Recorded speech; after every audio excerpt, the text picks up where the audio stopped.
La educación desde su nacimiento y posterior desarrollo a través del tiempo ha sufrido un sinnúmero de cambios que han mejorado el proceso de enseñanza-aprendizaje. Es así que han surgido diferentes teorías y tipos de formas de aprendizaje. El desarrollo en la forma de aprender ha determinado que éste se haga abierto y que además se lo pueda hacer a distancia. Entonces, la forma presencial ha dejado de ser la que predomina el aprendizaje. Diferentes circunstancias como los avances sociopolíticos, la necesidad de aprender a lo largo de toda la vida, la carestía de los sistemas convencionales, los cambios en el campo de la educación y los avances tecnológicos han hecho que la educación a distancia evolucione. Dicha evolución se la puede determinar en tres grandes etapas, que se las podría denominar como la etapa de la correspondencia la primera, de las telecomunicaciones la segunda y la tercera etapa se la conoce como de la telemática. Pero para que se dé el surgimiento de la educación a distancia, debieron existir diferentes factores. Wedemeyer en 1981, citado por García en 1999, manifiesta que entre ellos tenemos la aparición de la escritura, invención de la imprenta, aparición de la educación por correspondencia, uso de los medios de comunicación y la expansión de las teorías de enseñanza programada. Con respecto a la primera generación, podemos manifestar que ésta se dio a finales del siglo XIX y principios del XX. Aquí se usó textos bastante rudimentarios y poco adecuados para el estudio, todo en función del desarrollo de la imprenta y los servicios postales. La naciente educación a distancia hacía uso de los servicios postales, eficaces aunque lentos, pero los cuales se encargaban de llevar los manuscritos, materiales necesarios para el aprendizaje. Metodológicamente no tenían ninguna especificación didáctica en los textos, lo que les convertía en una reproducción de una clase presencial. La comunicación entre el profesor y alumno era textual y asincrónica, además de que no había comunicación entre pares. El aprendizaje era bastante complicado.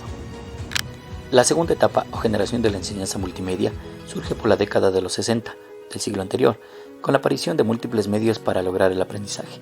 La radio y la televisión, presentes en la mayoría de hogares, emergen como recursos insignias de esta etapa. El texto escrito pasa a ser apoyado por medios audiovisuales como los cassettes, diapositivas, videocassettes, entre otros.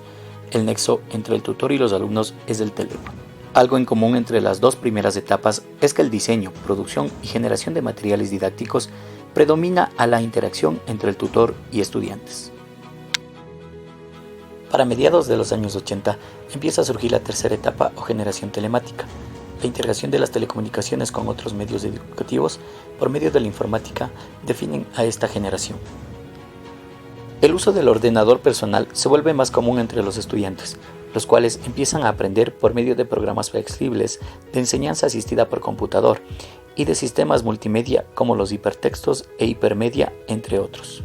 La televisión, radio, las audioteleconferencias y las videoconferencias se potencian de gran forma. Se establece algo así como una malla de telecomunicaciones. La inmediatez y la agilidad, la verticalidad y horizontalidad se hacen presentes en la comunicación de los actores del aprendizaje. En esta etapa, la educación se centra en el estudiante. La comunicación se vuelve sincrónica, es decir, en tiempo real, y asincrónica o en diferido, a través de los diferentes medios. También cabe señalar que Taylor habla de una cuarta generación, en donde la educación se la realiza por medio del Internet. Sus inicios se los puede ubicar alrededor de la última década del siglo pasado.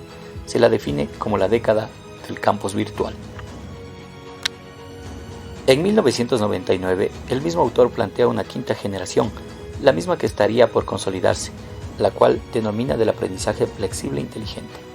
Este modelo estaría fundamentado en sistemas de respuesta automatizada y en bases de datos inteligentes, todo por medio del Internet.